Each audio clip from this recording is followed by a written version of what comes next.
Hello students, I hope all are fine because after a long time we are meeting. Okay, I think last class we had discussed about the different types of antibodies, and further we had learnt about the concepts of immunology related to immune response and all, humoral and cell mediated immune response. So today I will be talking to you about antigen antibody reactions. Okay, so we have what is antigen antibody reactions, where the antigen binds to the FAB region and brings about various reactions like neutralization and all. Okay, opsonization. So in the laboratory purposes we use specific terminologies like precipitation and agglutination, right? Precipitation reaction is something where a soluble antigen is reacting with the antibody and brings about a precipitation in the form of a precipitin ring or a floccules. We'll be learning that in the slides later on.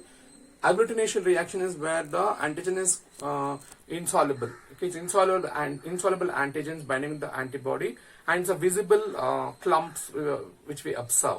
Okay, for example, to tell you in simple, our VDRL test is a precipitation reaction, and which we where it was a soluble antigen. And agglutination reaction is a blood grouping where clumping occurs, where the antigen is bound with the RBCs. Okay, RBCs, once the clumping is seen because of RBCs, you can see that it's a visible clump. Okay, so let us learn them in the form of a slide. Okay, so today's topic is about antigen antibody reactions. So in this slide, what you're seeing is a precipitation reaction. Okay, wherein you can see that there is a tube in which you have the antigen and antibody, it means patient serum with the antigen, and you can see that there is a precipitate formation here. Okay, this is called as flocculation. It depends upon factors like buffer, electrolytes, pH, and temperature. The significance of this process is to understand about the antibody titers, and first of all, the qualitative, the presence of antibodies in the patient serum, and the and quantitative, which is the antibody titer. So what is the meaning of this graph here? Okay, whenever an antigen antibody reactions occur, so you can find that there's a lag phase and then a peak and the decline phase. Okay, the lag phase is the phase where you have a lot of antibodies in the patient serum, antigens are less. Okay, that's the initial lag phase, followed by the zone of equivalence where we find antigen antibody reactions are all the components are almost equal. That's a place where you get the precipitation formation. Okay, and the zone of the decline phase where you can see that there's excess of antigens and very less of antibodies. Okay, so whenever you see a maximum antigen antibody reaction, that is, please remember, it's a zone of equivalence. In the initial it will be more of antibodies, and then decline phase where there's less of antibodies. Okay, and see here there's a ring test where you find the insoluble antigens as a precipitate, and this is a tube test where you can find the floccules formation. Okay, whenever you are checking for the antitoxoid reactions, we can use this tube test. Okay, the concept is what? Precipitation and flocculations. Okay, similarly, Kahn's test also can be done for syphilis by the tube test. You need an exposure for you to understand the various types of precipitation reaction.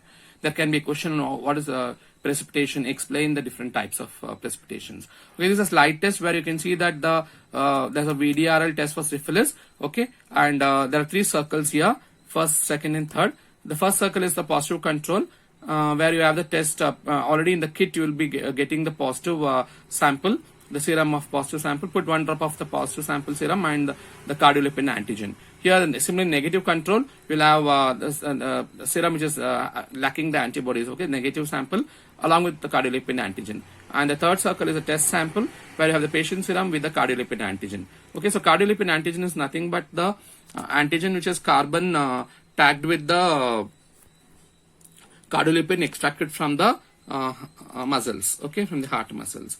And here you find the results. Okay, large size floccules, medium size floccules, fine floccules, and no floccules. So what is the meaning of this?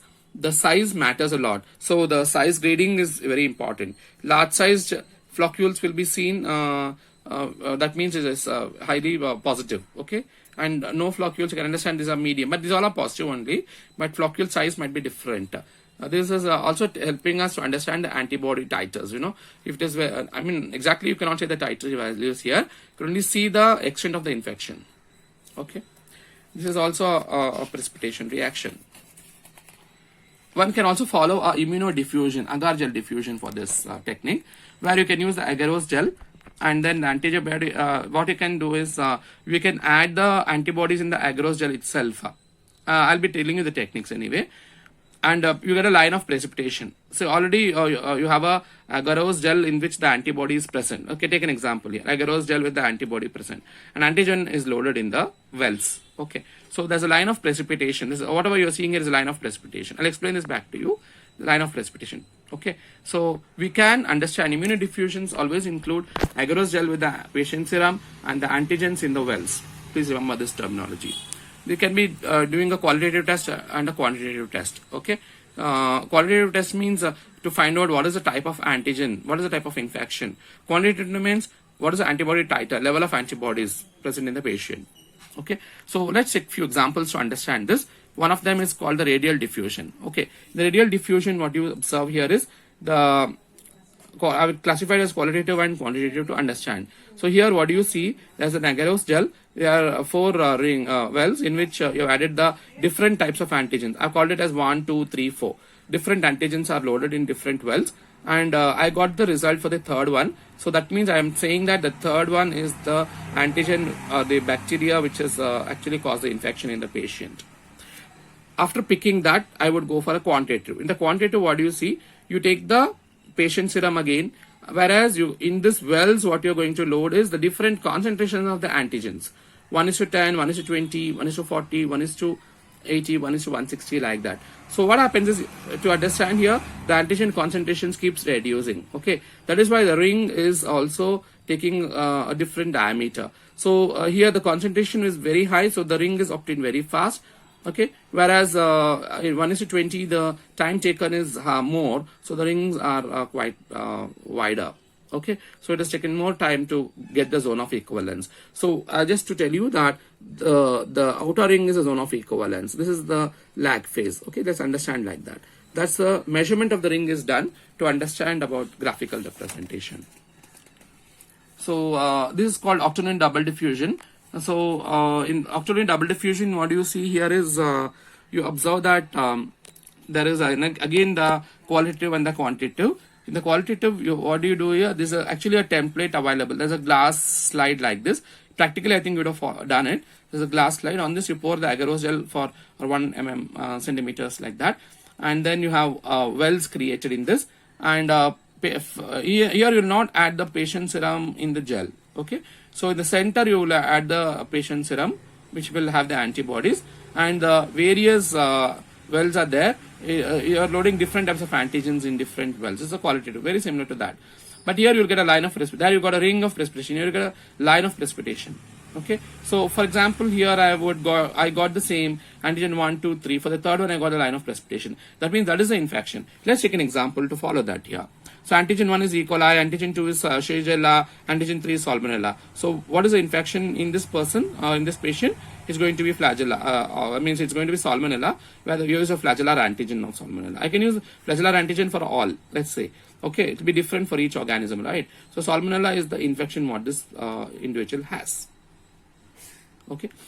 Similarly, let's say quantitative here. Once I know it's Salmonella infection, what I would do, again I would take the patient serum. Similarly, you prepare the gel. Okay, here is a patient serum, and then you add the antigens of different concentrations in the different wells which you have created.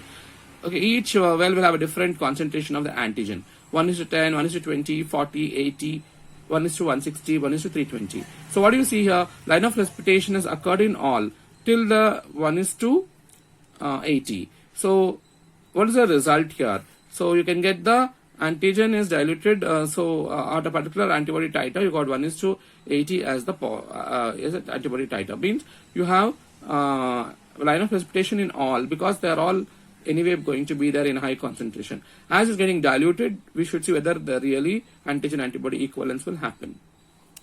Okay.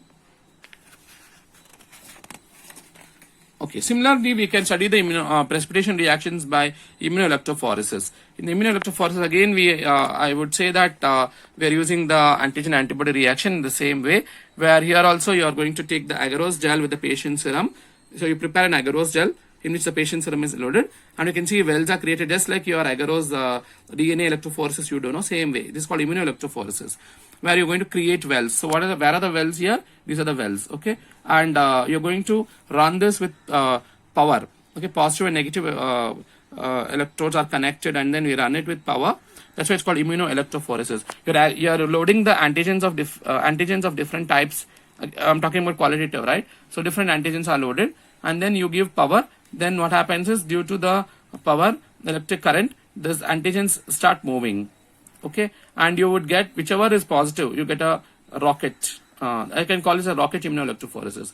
You get a rocket. This is a line of precipitation, okay? Similarly, you would see in the other slide here, this is a quantitative. I would take the same concept here, the agarose gel with the patient serum, and wells are created. In each well, you're going to load different concentrations of the antigens here. 1:20, then 1:40, 1:80, 1:160, 1:320. I've taken this concentration. What you observe here, rocket is going to be of different lengths. Okay, why has this taken longer time? Let's take the extremities here. It has taken shorter time because antigen-antibody equivalence has occurred soon, because the concentration is high here and the concentration is low. It has taken longer time for movement. Okay, that's how you, okay. And you can always plot a graph for this. You can take the concentration on one side and length of the rocket on the other side, and you can plot a graph. Graphical representation can be done. Okay, so I would speak about agglutination reactions here. In this slide, you're going to see that what is the meaning of agglutination. You can see clumps. Okay, it's related to insoluble antigens and antibody reaction. So there's a blood grouping as an example here. All of you have done blood grouping in the labs. So first circle, second circle is for the group A and B, and the third circle is for the RH factor. So in this, you're going to have the patient's blood sample in the circles, and then you'll add the antisera A, antisera B, and antisera D, that's RH antibodies, okay? And you will see where the clumping occurs. Let's say you got a clumping in A and RH, so the group is A positive.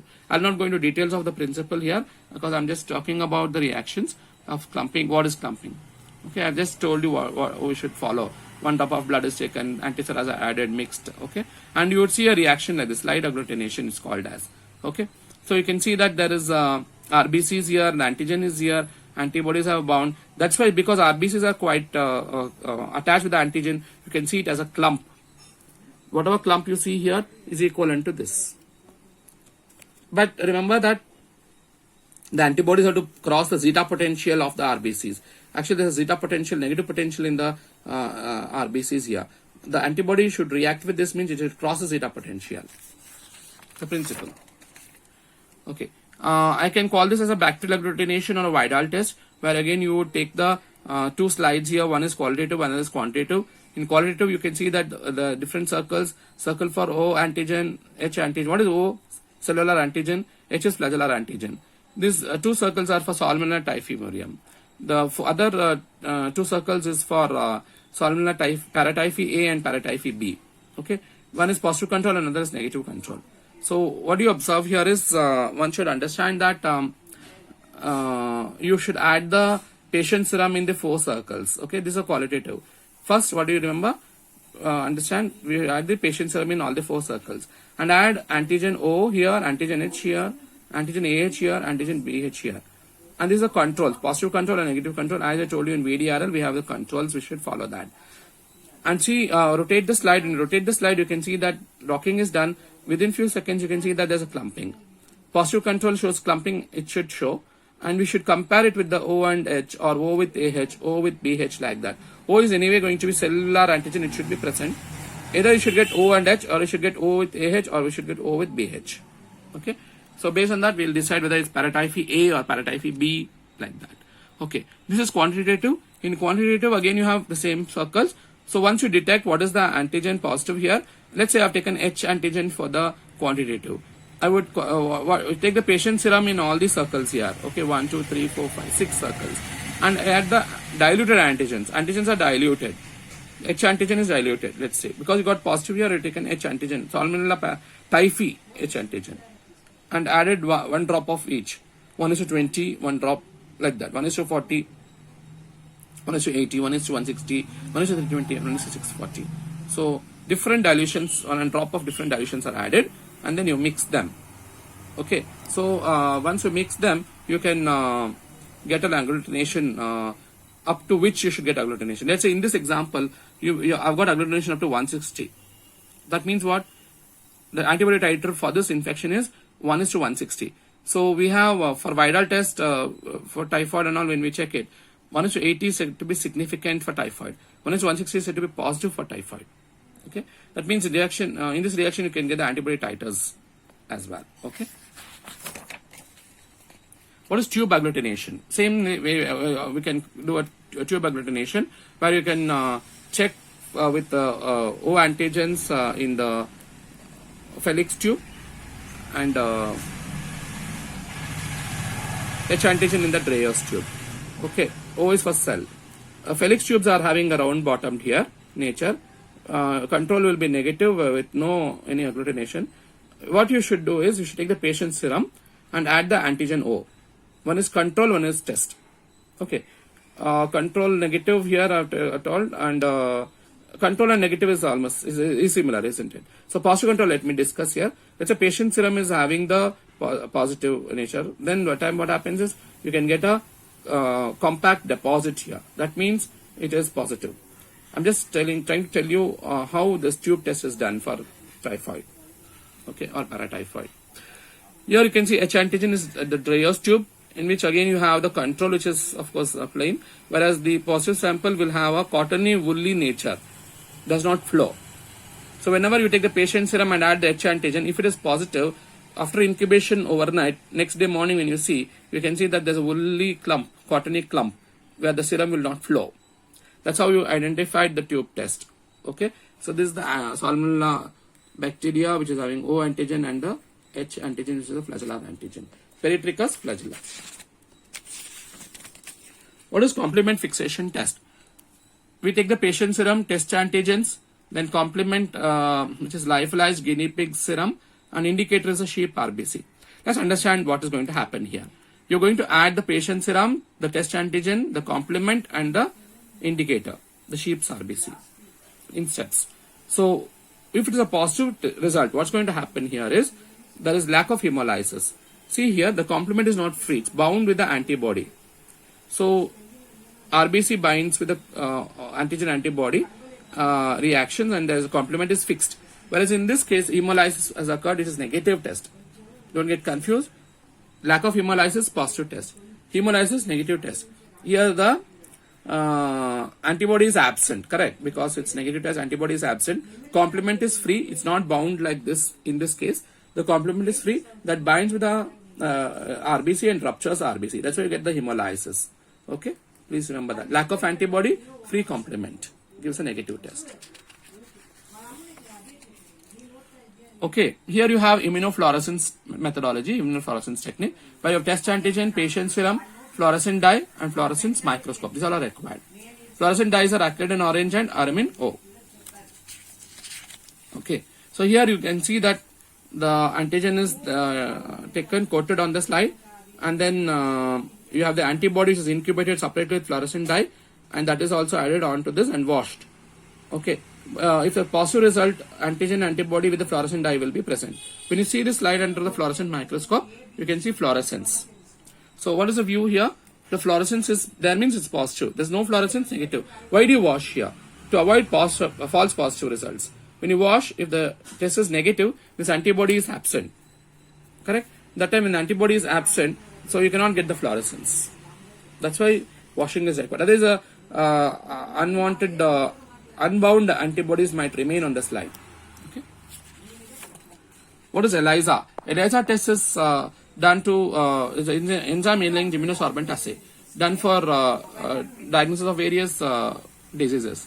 One of them is HIV, as we all know. This is ELISA plate in which you have the 96 wells. Each well will have the coating with the antigen first. Then you add the patient serum. Then give a general wash with buffer. So if this I've shown a positive result here, antibody will bind even though you wash it here. Then you add a secondary antibody with HRP conjugate and that substrate like TMB or H2O2. So if this again you wash, because we have to know whether it's bound or unbound, isn't it? Let's say imagine it's a positive result. Antigen is present, antibodies, primary antibody is a patient serum is present, secondary antibody with the enzyme HRP conjugate, R-status peroxidase, and the substrate TMB is present. They show a reaction. When they show a reaction, you can show it. You can see the color changes in the color, blue coloration in the ELISA plate, isn't it? Reader. That's ELISA reader itself. It reads even a minute color changes. Okay. So 96 wells are there in this. So based on the number of wells and all, the extent of the infection is detected. Imagine it's a negative result. When you wash, the primary antibody will not be there. Again, when you wash, secondary antibody cannot have a primary antibody to where it can bind. So that also is removed. That's why you get a negative result like this, where there's in this wells there's no any results. What is radioimmunoassay? Radioimmunoassay means you are going to have the patient serum in the well with radiolabeled antigens and role of unlabeled antigens. Let's say you have a patient serum, antibody is bound in the well, you have the radiolabeled antigens going to be added. Okay, so you can see that the antigen antibody reaction has occurred. You add the unlabeled antigens in them. When you add the unlabeled antigens is going to displace or replace the labeled antigens. Then you take the washings and study it in a gamma counter. Then you can see what is the amount of radiolabeled antigens present, released during the process. Okay, so students, I'll just highlight this once again. I went a little fast here. So this is the wells where we have the patient serum. We have the radiolabeled antigens here. Radiolabeled antigens is a green color binding to the FAB region of the antibody. Okay, then you're adding unlabeled antigens. What is the main principle here? Unlabeled antigens replace the radiolabeled antigens. So when they replace, green color is unlabeled antigens. They replace the red ones here, whatever picture here. So then you wash this well, collect them and read the same in the gamma counter. When you read in the gamma counter, you can see the concentration of the radiolabeled antigens there. Based on that, one can decide upon this mechanism. Okay, so I think with this concepts, one can understand about the various types of antigen antibody reactions. Please see that you would go through all these points, and we'll try to meet in course chat. The next topic I will be mostly related to vaccines. Let us see. I'll talk about vaccinations, vaccine preparations, and all. How it's going to help us in the industry. Okay. So thank you. Please take care and be prepared for the examinations. And see if the portal is open, you can always pay your examination fees, and maybe you will have your exams in the month of June or July as per the present conditions. Let us see. Okay, so yeah, thank you once again. Take care.